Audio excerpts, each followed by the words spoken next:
claro que com honrosas exceções, atividade parlamentar no Brasil. Né? O que acontece é que nós perdemos, né, a base institucional do regime democrático no parlamento, que são os partidos políticos.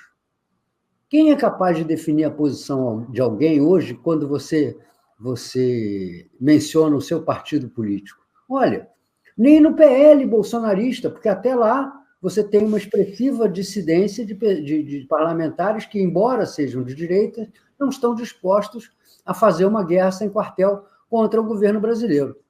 Guerra sem quartel, se me perdoa o trocadilho. Eu acho que isso é uma explicação muito aceitável para esses índices do Datafolha. Né? Eu acho que a gente não pode ficar na interpretação superficial. Aprova porque é bom, reprova porque é ruim. Aliás, isso é uma coisa que vale também para os próprios índices de aprovação e de confiança do governo Lula, que foram mostrados em recortes anteriores da pesquisa, que, na minha opinião, se devem muito mais à questão da segurança pública ter tomado, com todos os ardis que a mídia pode desenvolver para isso, tomado o proscênio da vida política do Brasil, e também, né, há uma elevação de preços que tem, de fato, certa culpa do governo de não ter se precavido contra o natural, histórico, crônico aumento de preços nesse período de verão, nesse período de sol inclemente e de chuvas devastadoras. Né?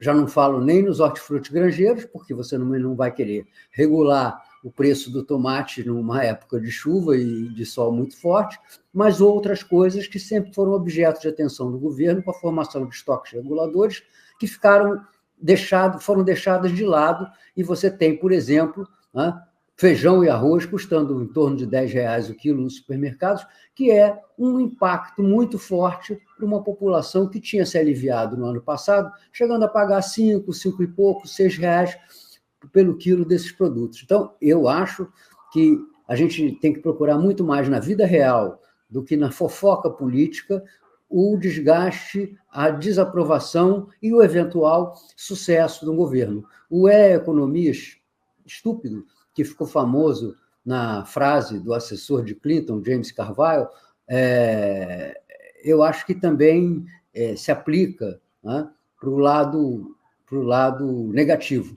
Né? Se você deixa esses indicadores, esses sensores econômicos abandonados, é natural que pague um preço político por isso. Mas nós temos um ingrediente a mais na cena brasileira, para não dizer também global, da extrema-direita, puxando o debate, né? O debate não, né? O discurso para a questão comportamental e causando ruídos aí nessa questão meramente econômica do bem-estar social. Mas eu queria... Comente esse princípio aí para a gente desdobrar, mas comentar com você o seguinte, Brito, essa pesquisa do Congresso aí, publicada pelo Datafolha, né? Ela é suspeita, né? Todo mundo olhou com muita suspeição para essa pesquisa, né? Porque como assim o Congresso os parlamentares terem mais credibilidade numa situação como essa? Você explicou. Será que é só isso mesmo? Olha, eu acho que toda pesquisa é suspeita, porque a pesquisa não é exata nunca. Né? Ela, em maior ou menor grau, ela é dirigida em algum sentido. Né?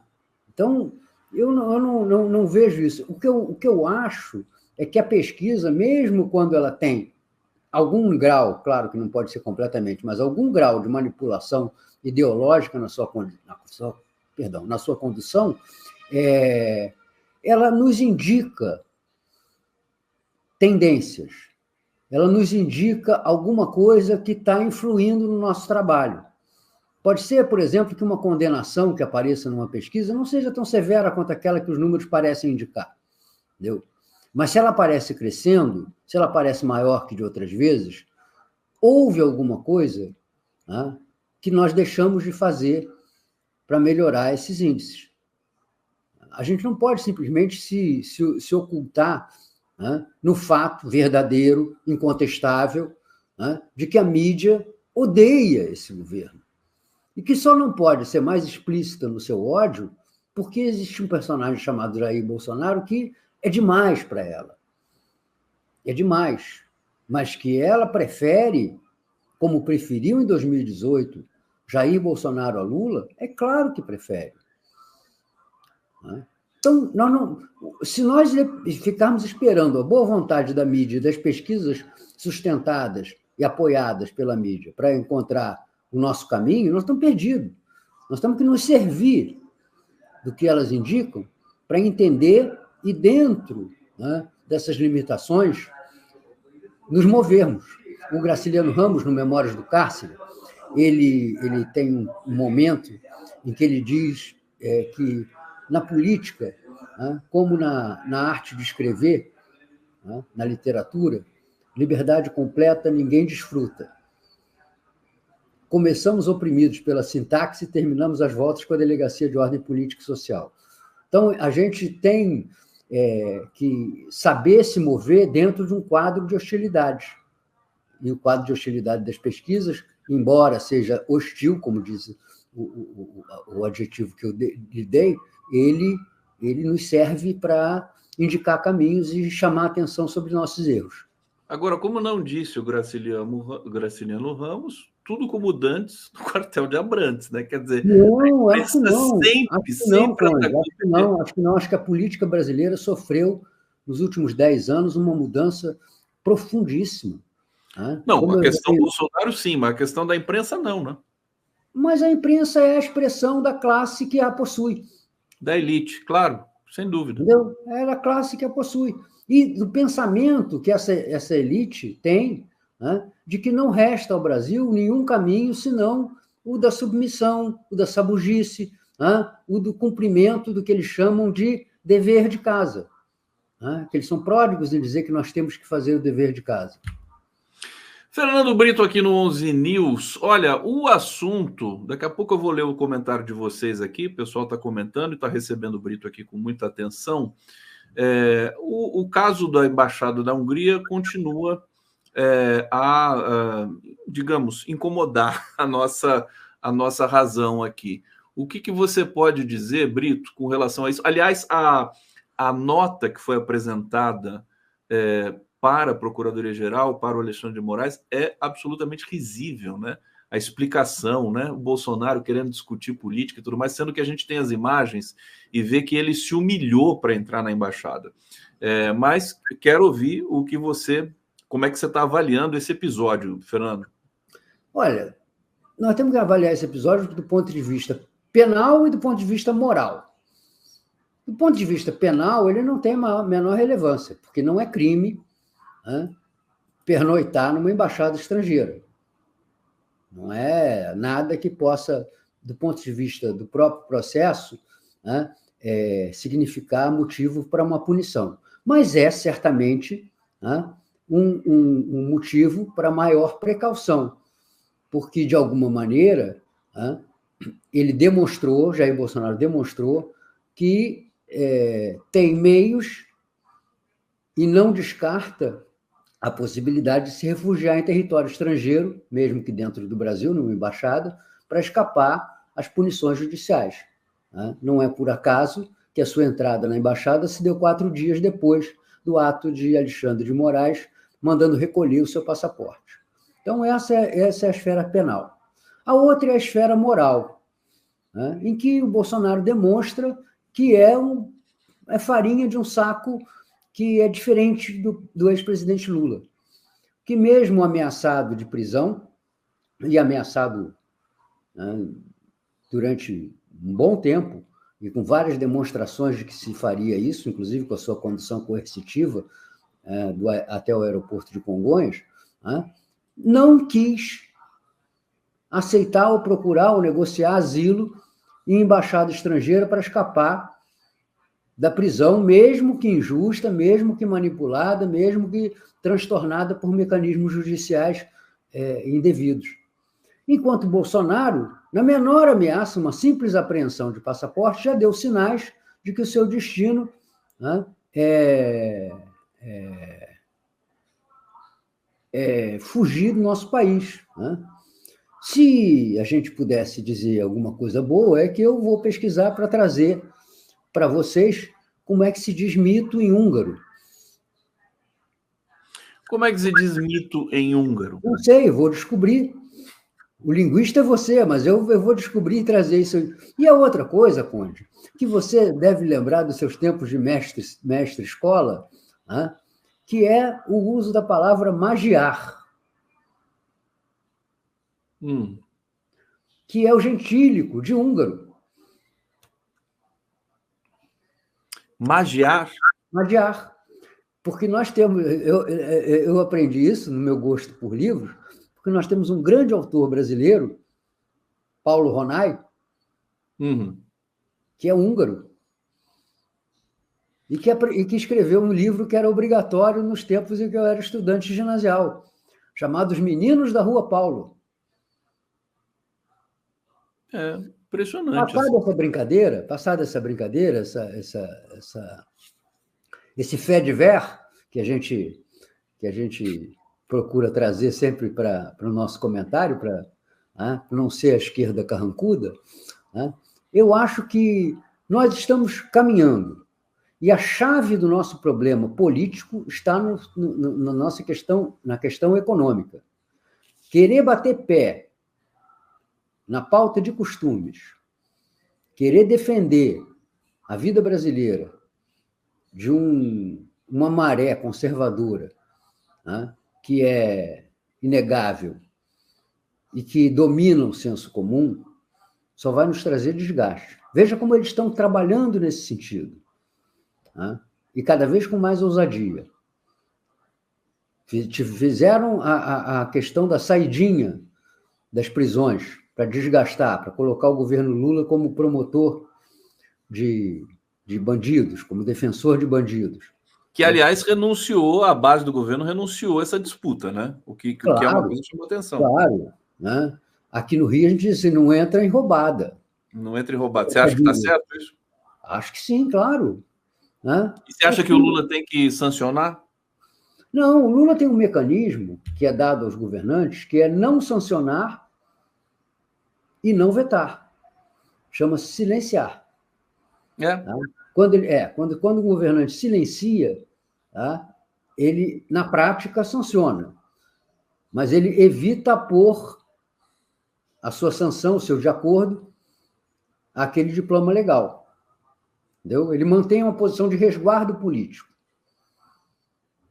em relação a isso. E agora tentam fazer outra, né, diretamente respondendo ao STF, que foi esse adiamento da votação da Câmara sobre a manutenção da prisão dos irmãos Brazão, né? Aliás, eu tenho um bastidor importante. Antes de trazer para você esse bastidor, meu querido Brito, deixa eu colocar aqui alguns comentários do nosso público e a gente vai avançando aqui no nosso debate. Olha, o Gabriel Bezerra está dizendo, ontem o Fernando Horta, ele está falando, né? Apresentou esse gráfico em sua live. É assustador, alerta para os sinais de micropoderes. O governo está sob ataque, mas não sabe.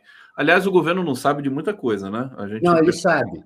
Sabe? Ele sabe, mas não sabe como reagir. Não sabe como reagir. Muito bem.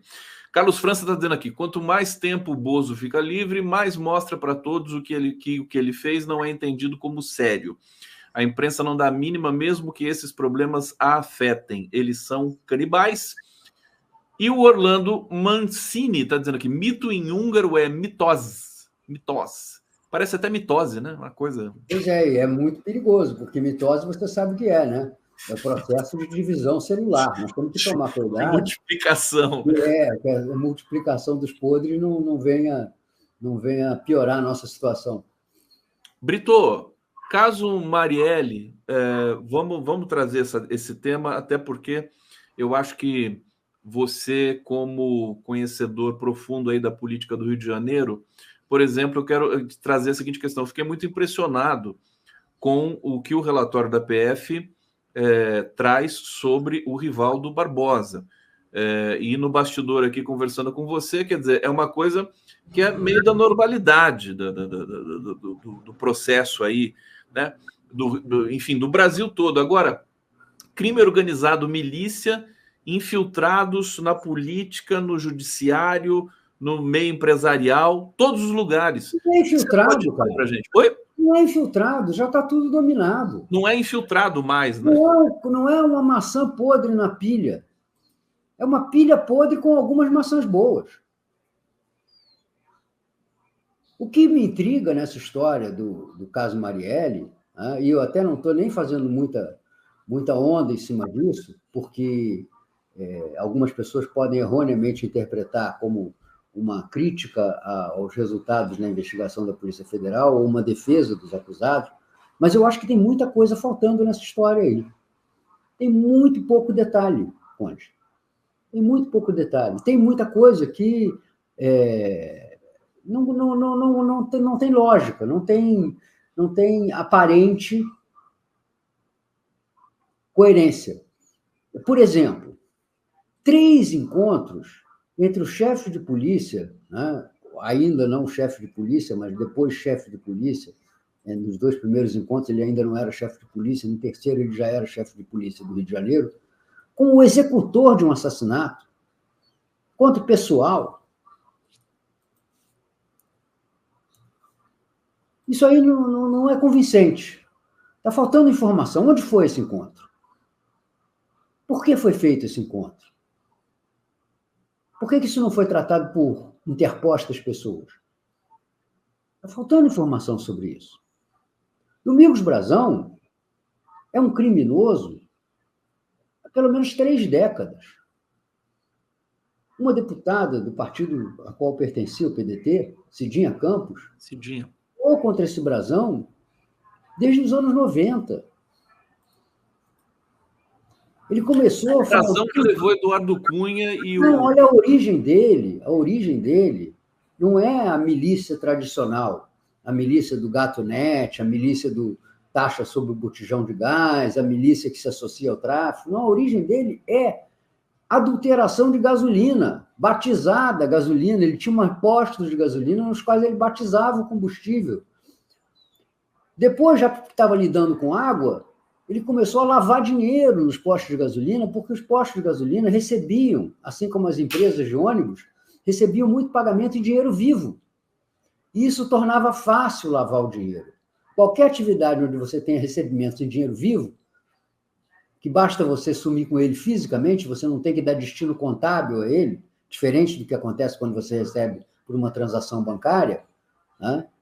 R$100 que você recebeu via banco ficam registrados. R$100 que você recebeu com uma nota de dinheiro não ficam registrados. Você guarda, some com ele e aquele dinheiro não existe e reaparece como outra coisa. Então, essa é a origem dos Brazão, né, do Domingos Brazão. O irmão veio na carona dele. Né? E a razão para eles matarem a Marielle, embora eu não duvide que tenha sido uma razão absolutamente fútil, né, também não está bem explicada até agora.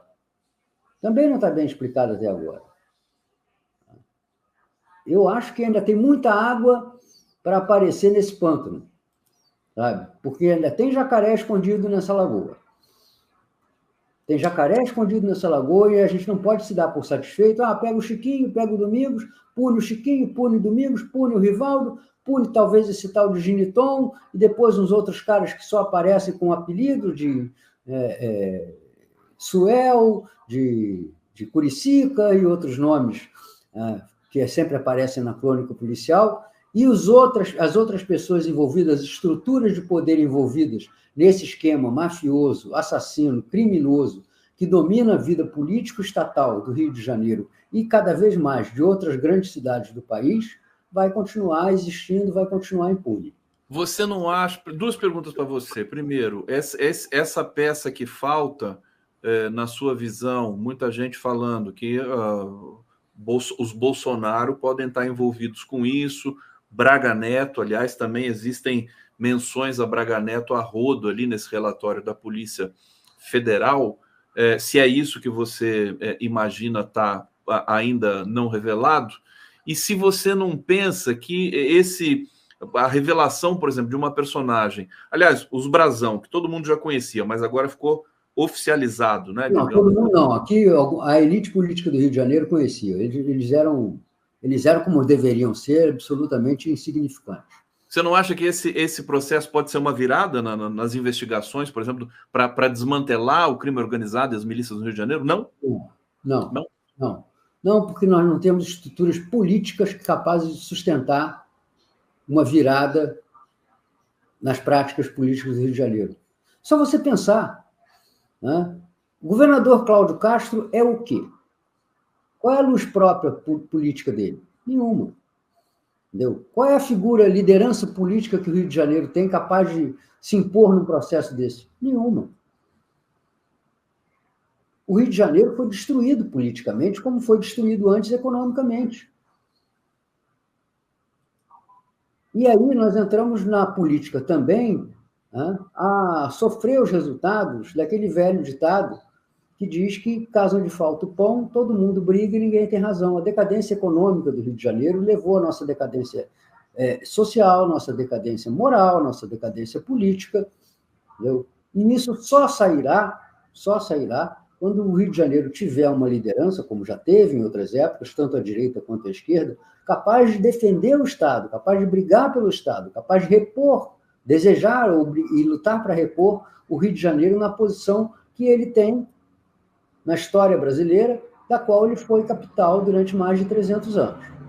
Agora, vamos falar dessa questão das conexões.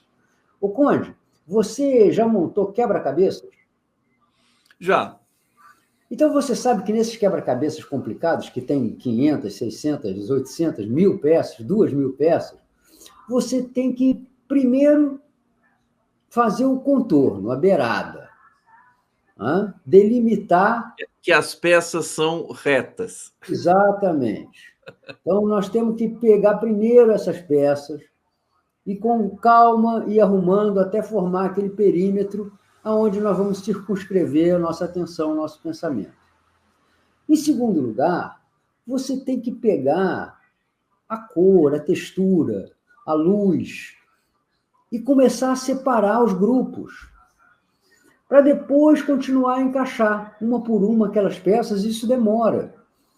E, em geral, a gente, quando chega no final, a gente leva um tempão para colocar uma simples peçazinha.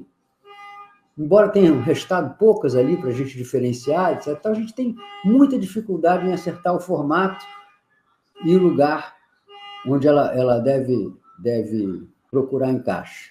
Então, eu acho, Conde, que nós temos um monte de peças. Políticos, milicianos, traficantes, políticos. Nós temos que começar a fazer o contorno desses quadros. E não é difícil.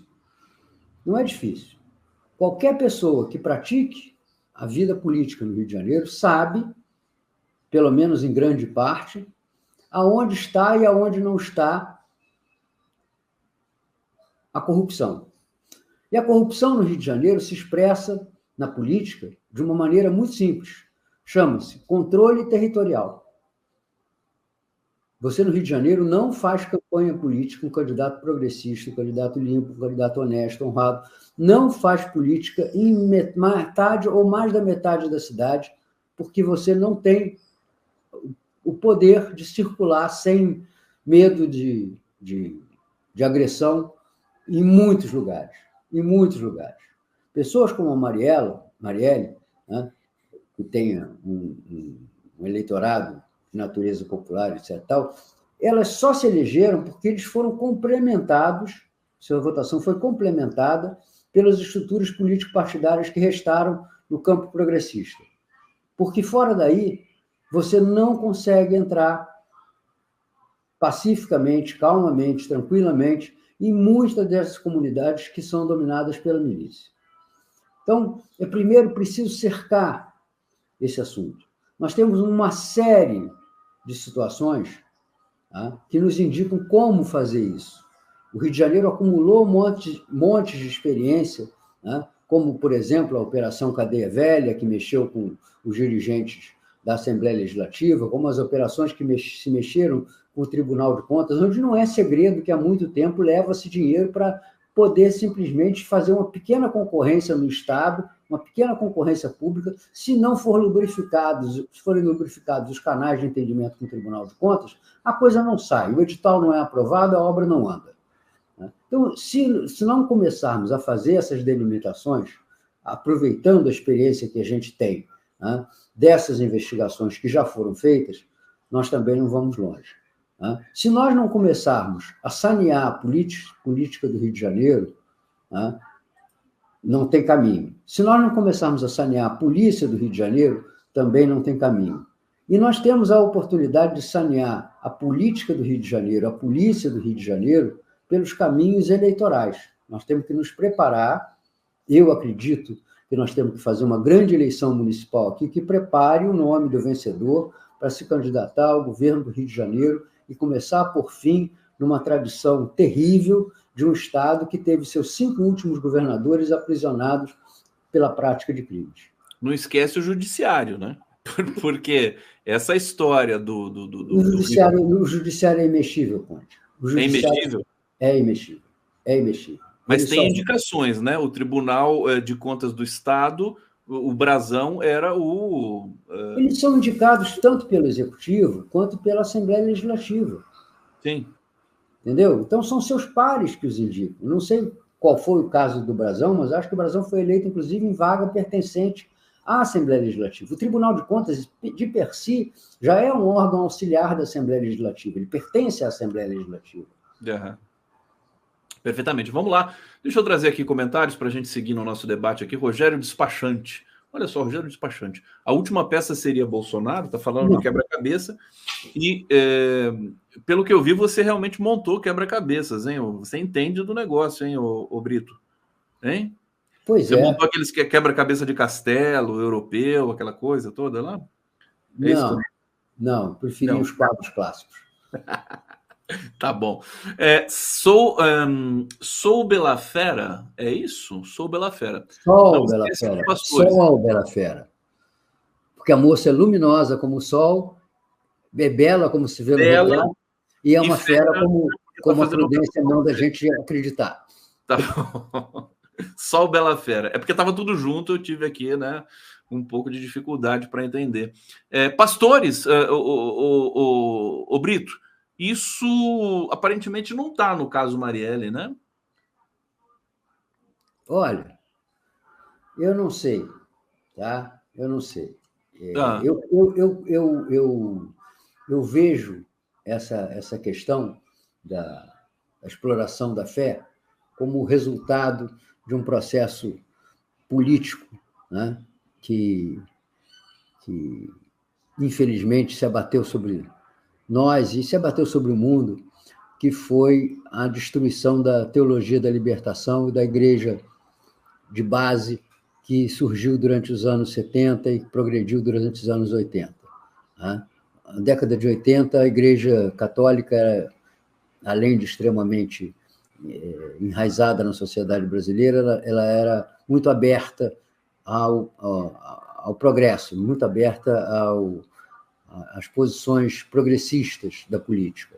Né? Nós tivemos as comunidades eclesiais de base.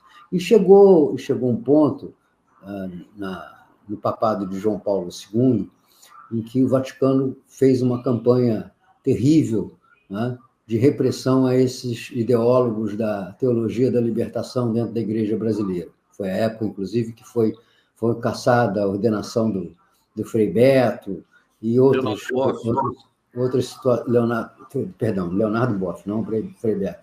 E que os padres e bispos progressistas eles foram tolhidos no seu trabalho. Isso abriu um espaço que a igreja de confissão evangélica, principalmente a igreja neopentecostal, aproveitou e se ofereceu para a população, se ofereceu para os nossos irmãos mais pobres, como um lugar de reunião, um lugar de identidade, um lugar de fraternidade, um lugar de esperança.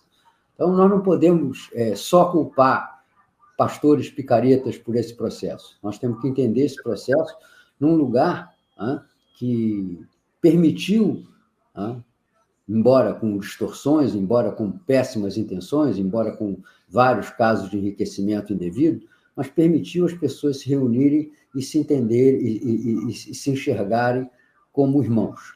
Então, tanto é assim que igreja, eclésia, a palavra quer dizer assembleia, quer dizer reunião, onde as pessoas puderam se reunir, onde as pessoas puderam, pelo menos, supor que eram todas irmãs. Vamos seguir aqui no nosso bate-papo. Adriano Santana Brizola foi o grande governador que o Rio já teve, porque o resto ele botou uma carinha aqui bastante triste para não falar que é uma carinha de vômito, né? Lenice Thanos, eu acho que tem crocodilo daqueles bem grandes e gordos. Tem, já que ele lembrou o Brizola aqui, o Brizola tinha aquela famosa frase: olha, tem olho de jacaré, couro de jacaré, rabo de jacaré. Como é que não é jacaré? Como é que não é jacaré? O Brito, para quem não sabe, todo mundo sabe que teve ao lado do Brizola durante todo o governo do Brizola no Rio de Janeiro. Santos Camargo. E fora do governo. E fora do governo, claro. Santos Camargo, exatamente, companheiro Delgado está preso lá e a esquerda calados, Nutella, tudo de mão dada com o sistema financeiro e o Lula dando o dedo para os aposentados. Aqui o Santos Camargo está indignado, acho que com razão também, porque tem muita coisa que... O Santos Camargo está só o amargo.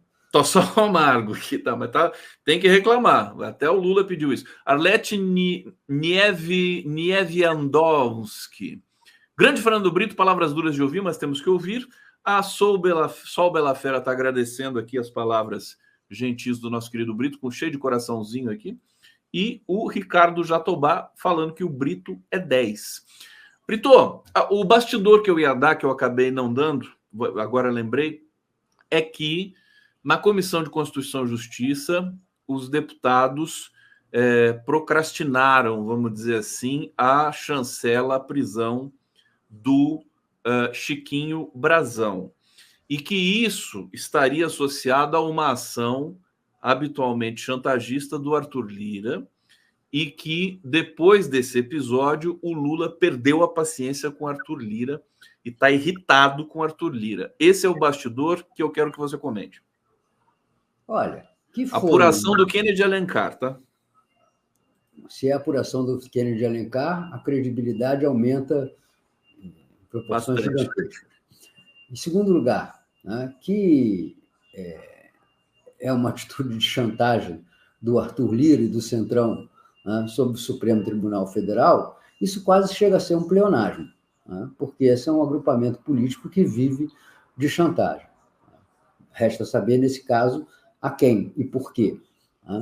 Em terceiro lugar, é inócuo, porque a falta de decisão significa que continua o status quo, isto é, o Brazão, deputado, Chiquinho, continua preso, e preso ficará até que esse impasse se resolva na Câmara dos Deputados.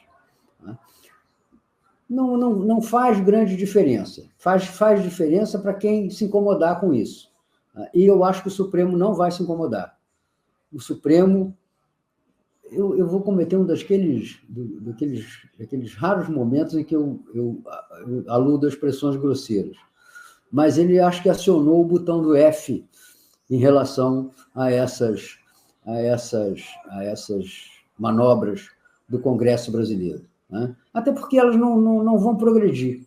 Não vão progredir. Nós estamos vendo isso acontecer. Nós tivemos aquela primeira medida do Senado Federal limitando o poder de concessão de liminares dos juízes, dos ministros do Supremo Tribunal. Depois nós tivemos a ameaça nessa questão da quantificação da droga que caracterizaria o tráfico. E agora nós temos essa história do Chiquinho Brazão, todas mais ou menos no mesmo nível, todas destinadas a servir só de...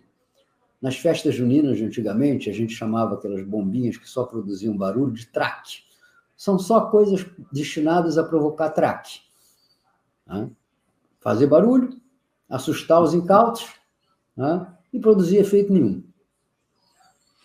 Aí, deixa eu trazer, então, já que você falou quer dizer, eu falei do STF, você aprofundou uma questão, tem uma nota hoje aqui, Brito, que começou a me preocupar um pouco, que é o seguinte: Gilmar Mendes, opina sobre Bolsonaro antes de STF julgar casos e abre debate sobre imparcialidade, é uma nota do jornal Folha de São Paulo. E assim, eu não sei se tem algum ministro, talvez Carmen Lúcia, né? Rosa Weber já não está mais lá, que não tenha falado do cerco que Bolsonaro e a sua quadrilha fizeram com a democracia. Quer dizer, todos vão ficar suspeitos agora na hora de votar uma eventual prisão do Bolsonaro? O que você pode falar para a gente sobre isso? Vamos dar um jeitinho? Eu acho que não chega ao ponto dele ter que, do Gilmar Mendes, por exemplo, ficar suspeito ou impedido, né? Mas é bom que haja contenção nos comentários. Mas e os comentários que já foram feitos? Não importa, o Conde, a gente tinha nesse campo do direito, a gente tinha uma velha máxima, entendeu? Que é boa de a gente recordar e boa da gente praticar. Juiz fala nos autos, entendeu? Juiz fala com a caneta. Né? O Alexandre de Moraes não tem deixado de falar com a caneta, está falando de maneira muito eloquente, entendeu? E agora, o Gilmar, ele sempre foi um falador, né? Sempre foi um falador. O Barroso é outro, que volta e meia produz uma situação desnecessária, né? De constrangimento com declarações que todo mundo sabe, né? Mas que não devem ser ditas por um juiz fora de uma sentença, né? Fora de um voto. Então, eu acho que é prudente isso. É prudente. A gente não tem que se agoniar. Tem muita gente que fica angustiada. Quando é que vão prender o Bolsonaro? Quando é que vai solto? Não pode ser assim. O processo tem que ser muito bem amarrado, conduzido com calma, sob pena, como dizem os juízes, de nulidade. Não interessa a ninguém que por uma tecnicalidade, que por uma questão de processual, né, o Bolsonaro venha se livrar da punição que ele merece por ter ameaçado e quase destruído a democracia que nos custou tanto construir no Brasil. Mesmo com todas as limitações, mesmo com todos os defeitos, mesmo com todos os erros, nós estamos vivendo no Brasil uma situação incomparável à grande maioria dos tempos da nossa história.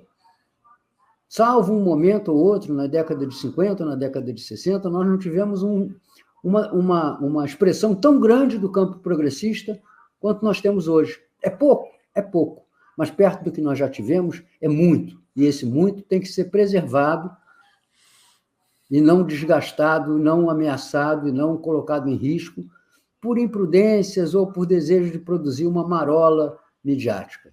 Eu sou tentado a dizer assim, resumindo, Bolsonaro está lascado, mas, conhecendo você, meu querido Brito, eu acho que você não exclui a hipótese do Bolsonaro se safar no sentido dele ir para uma embaixada, ou ir para a Itália, ou ir para algum país. Mas ou isso não. É se safar, Conde? Isso é se safar? Não seria, tecnicamente. Eu não tenho nenhum prazer em ver o Bolsonaro preso numa cela de 10 metros quadrados, 8 metros quadrados, 12 metros quadrados. Não tem nenhum prazer nessa ideia. Porque não vai ser também, né? A ideia que me dá prazer é ver o Bolsonaro preso do lado de fora da política brasileira. Sim. O que me dá prazer é ver o Brasil e a política brasileira livres da influência deletéria de quem considera a morte, o fuzilamento, a tortura, a ditadura, a exclusão, a pobreza um método de governar. É esse Bolsonaro que eu quero ver condenado, é esse que eu quero ver excluído. Eu não tenho prazer pessoal, né? Mas acho que isso eventualmente é necessário porque não é possível, né, que a impunidade nesse país, né, seja conduzida até mesmo ao ponto de perdoar quem atenta contra o regime democrático. E é isso que está faltando. A gente precisa parar de falar teoricamente em golpe contra as estruturas democráticas e começar a dizer para as pessoas que isto, a ditadura, o golpe, a intervenção militar, o bolsonarismo, é um processo de tirar de você, meu irmão, de você, minha irmã, este direito de escolher o seu destino, de tirar o seu livre-arbítrio, de sujeitar você ao domínio, ao governo, às políticas e às loucuras de gente que só pensa em si, de gente que só pensa no seu próprio poder. Isso é o golpe de Estado.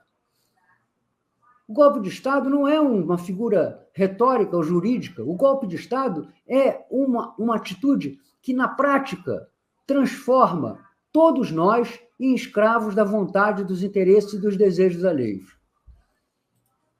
Tá aí o Fernando Brito, o pessoal batendo palma para o Fernando Brito aqui, e eu subscrevo as palmas. Brito, a gente está encaminhando aqui para o final da sua participação. Deixa eu te perguntar sobre a cena política eleitoral do Rio de Janeiro. O prefeito Eduardo Paes parece que ele está articulando a vice com o Pedro Paulo, que é do PSD, que é uma pessoa muito próxima a ele, e o PT, segundo aqui uma especulação da Bela Megali, jornalista do Globo, estaria forçando para ficar com a vice do Eduardo Paes. O Eduardo Paes teria um esqueleto no armário que seria ter nomeado Brazão para o governo em algum momento ali, que eu não sei exatamente qual. Como é que você está vendo a cena política eleitoral do Rio de Janeiro nesse momento? Olha só, em primeiro lugar, Eduardo Paes, com todos os seus defeitos, é a figura política menos tóxica que o Rio de Janeiro tem. E talvez a única que tenha cacife político-eleitoral para enfrentar as urnas. Então, eu, em princípio, acho que está correta a posição adotada pelo presidente Lula de apoiar Eduardo Paes na sua candidatura à reeleição, que todos sabem é uma preparação para o seu lançamento como candidato ao governo do Estado, o que é absolutamente necessário em 2026. E que o vice vai assumir a prefeitura. Exatamente. O que o Paes está fazendo? Ele quer colocar o Pedro Paulo como seu preposto, o cara que vai substituir o Paes quando ele se lançar candidato. Né? E ele vai ter que se desincompatibilizar, porque o Brasil é um país estranho. Né? Você, para se candidatar à reeleição, você não precisa se desincompatibilizar, você vai no cargo até o dia da urna. Mas se você vai disputar outro cargo, você precisa se desincompatibilizar. Isso significa que ele será prefeito do Rio de Janeiro, né, até o início de 2026, e, portanto, 1 ano e poucos meses. Né? Então, essa é a primeira questão.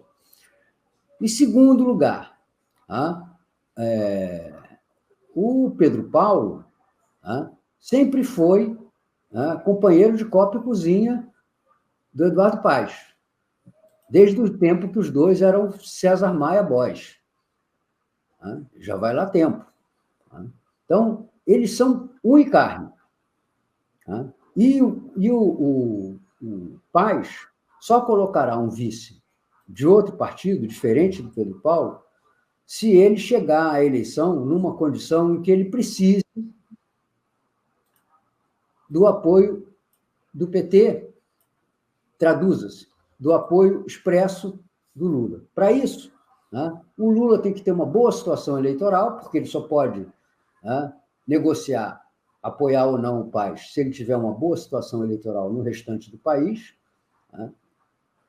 E, em segundo lugar, o PT volte a ter expressão na vida política do Estado, o que ele só conseguirá melhorando as suas práticas, e se livrando de uma série de fisiologismo político que ele tem sido dado a praticar nos últimos tempos. É só ver como é que se comporta e se compõe a direção do Partido do Rio de Janeiro. Acho difícil, mas não impossível que o PT consiga essa vaga de vice na chapa do Eduardo Paes. Fernando Brito aqui no 11 News. Olha a elegância do Fernando Brito, essa camisa branca, toda passada, viu? Bonita. Parabéns, viu? Você está elegante, viu, Brito? Não, essa camisa branca, ela está no armário há tanto tempo. Há tanto tempo. Que ela passou sozinha. Não, eu estou vestindo com um certo banzo, com uma certa saudade, dos tempos em que eu a usava por motivos profissionais. Porque se eu cometer a grosseria aqui de mostrar como é que o colarinho está amarelado, como é que eu vou ter que dar uma descarbonizada nessa camisa? É sério. Agora, não se deprecie, como os funcionários falam. Faz bem para mim sair daquele miasma da doença que me acompanhou durante tanto tempo, durante tantos meses. Aliás, você já sabe, e os nossos espectadores agora vão saber também, né, que eu estou me preparando para lançar uma live diária, né, analisando, comentando os jornais, sem prejuízo de vez em quando, eu estar aqui pegando carona no Conde. O próprio Conde está me ajudando, me dando conselhos, embora você sabe que eu não vou seguir os conselhos do Conde, porque eu tenho algum claro que não. O Brito está de volta, gente. Voltou esse ó. Obrigado, Brito. Boa semana, bom trabalho. Grande abraço. Excelente Semana Santa, Páscoa e tudo mais. Tá tudo junto aí agora, né? Abraço para você, viu? Abração.